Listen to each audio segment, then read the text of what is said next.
Assalamualaikum warahmatullahi wabarakatuh. Kami dari kelompok 5 Kebayoran Lama ingin menceritakan sejarah singkat tentang Kebayoran Lama. Berikut adalah penjelasan lebih lanjutnya.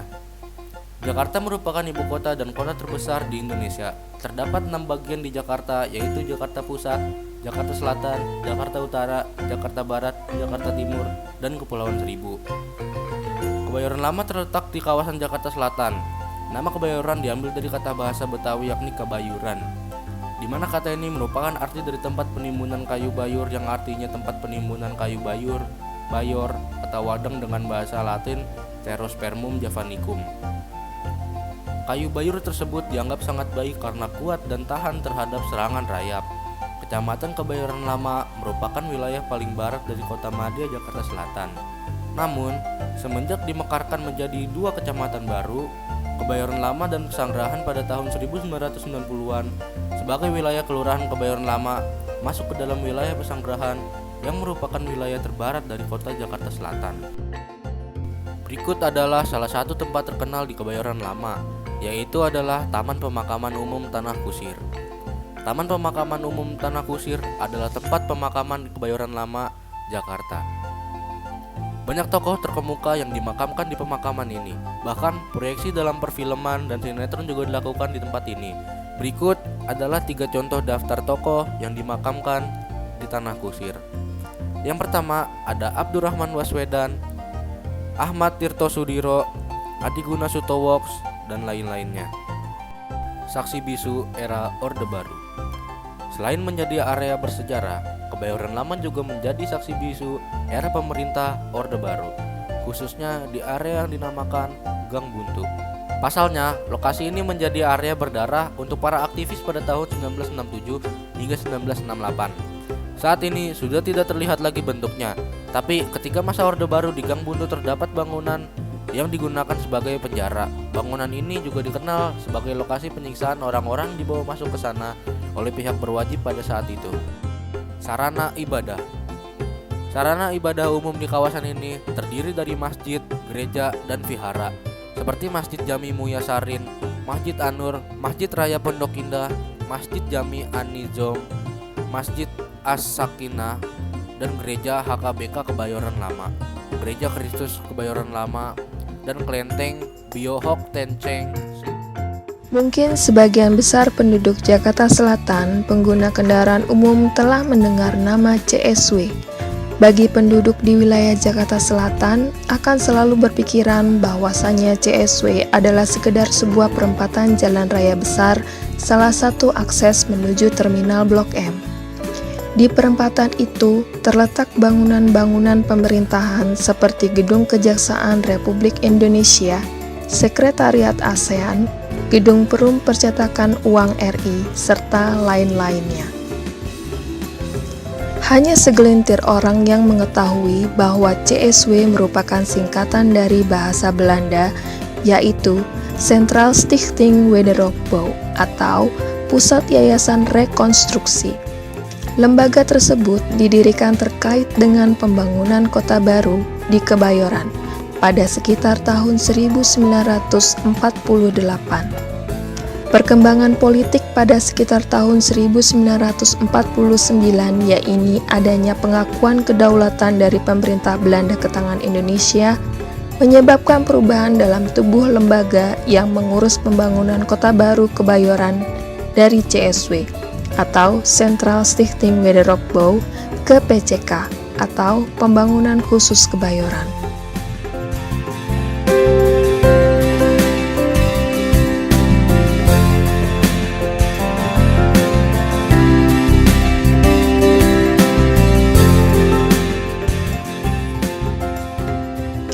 Pembangunan kota baru di wilayah Kebayoran tidak terlepas dari permasalahan kekurangan perumahan yang terjadi di Jakarta.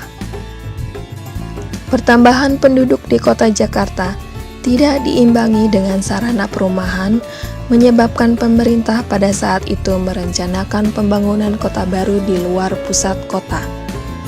Setelah melalui persiapan matang, barulah pada tanggal 30 Agustus 1948 Terpilihlah salah satu tempat atau kawasan bagi pembangunan perumahan secara besar-besaran.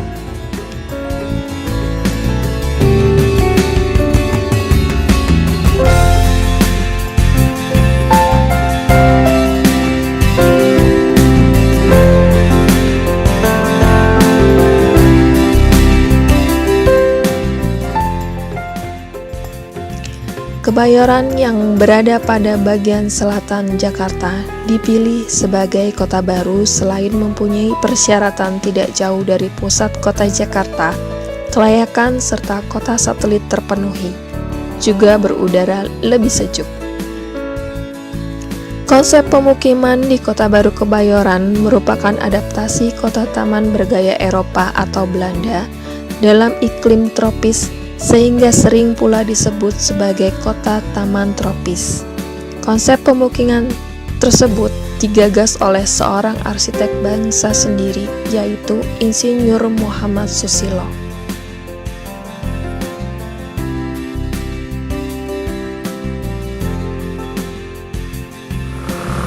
Konsep Belandanya kalau namanya Garden City itu, ini kayak kita jari tangan nih gini.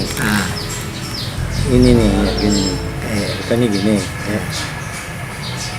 Konsep Garden City. Kayak jari itu, yang ininya bangunan-bangunan.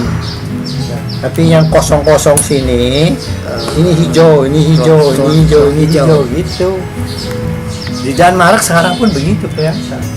Tapi bekas-bekasnya masih ada kan Pak? Ya, habis.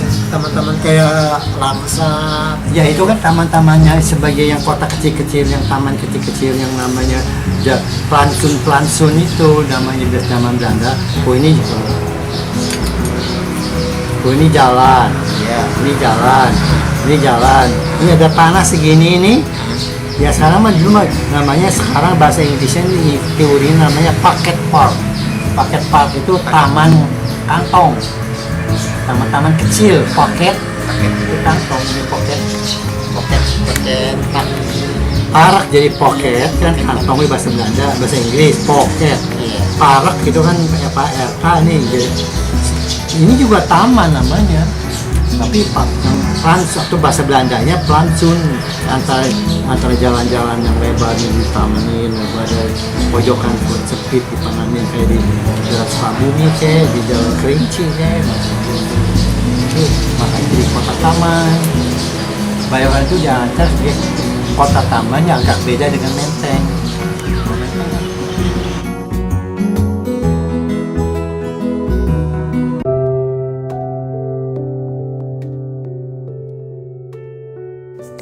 Konsep pemukiman kota taman tropis pada dasarnya memiliki konsentrasi hierarki jalan dan peruntukan lahan yang jelas, serta didominasi oleh ruang terbuka hijau atau RTH lebih dari 30% dari total pemukiman.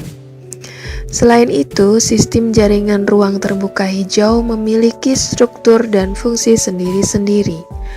Adapun fungsi dari ruang terbuka hijau itu berupa taman atau kebun rumah, taman lingkungan, taman kota, hutan kota, lapangan olahraga,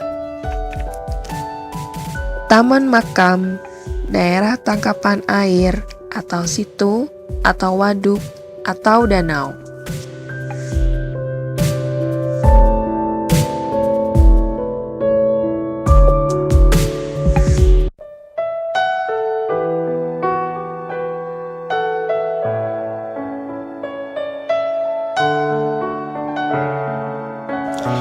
Ada beberapa jenis atau tipe rumah yang dibangun di kawasan Kota Baru Kebayoran, yaitu tipe bangunan villa dan villa bertingkat, rumah sedang, rumah rakyat permanen, dan semi permanen.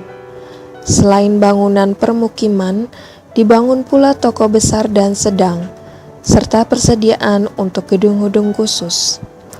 Tipe-tipe perumahan tersebut dibangun berdasarkan atas luas atau lebar jalan tempat bangunan didirikan.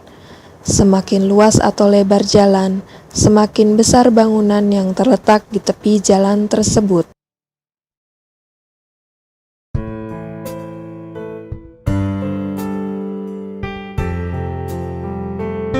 Pembangunan pemukiman Kota Baru Kebayoran atau Kebayoran Baru tidak terlepas kaitannya dengan sejarah perkembangan kota Jakarta.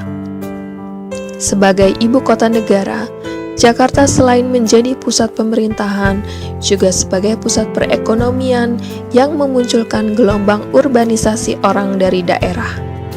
Pertumbuhan penduduk yang pesat menyebabkan kebutuhan akan perumahan sebagai hal mendesak untuk dilaksanakan.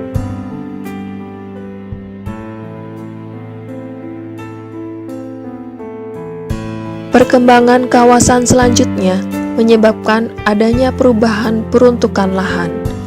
Perubahan peruntukan lahan ini diperparah lagi dengan perubahan fungsi bangunan rumah hunian sebagai tempat usaha komersil. Perubahan-perubahan itu menyebabkan rusaknya pembagian kafling atau blok-blok serta arsitektur bangunan hunian yang unik dan khas yang telah direncanakan sebelumnya. Berbagai bangunan baru tumbuh pesat menggusur bangunan lama dan arsitektur yang tidak selaras dengan bangunan rumah hunian lama di sekitarnya.